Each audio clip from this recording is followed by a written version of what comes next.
नमस्कार मित्रांनो, मी करण मुथा EFT मधनं सगळ्यांचं सहर्ष स्वागत करत आहोत।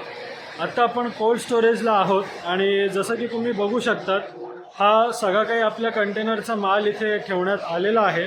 सो आज आपले लगभग एक 6 कंटेनर इराणसाठी बनानाचे लोड होत आहेत। तर हे आपले वैयक्तिक कंटेनर आहेत। जर तुम्ही बघू शकतात तर हा सगळा माल आपण इथे ठेवलेला आहे। आता तुम्ही माल आपला इथे ठेवलेला बघू शकतात, जो की आता आपण कंटेनर लोड करणार आहोत। सो इथे जर तुम्ही माझ्या मागे बघितला तर हा लगभग आपला 6 कंटेनरचा सगळा माल आहे, जो की आपण इथे ठेवलेला आहे।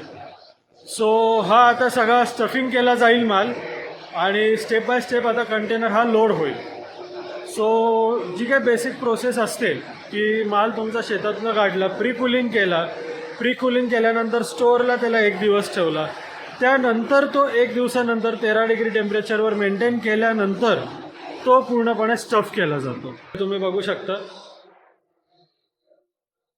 की हे अख्खं कोल्ड आहे।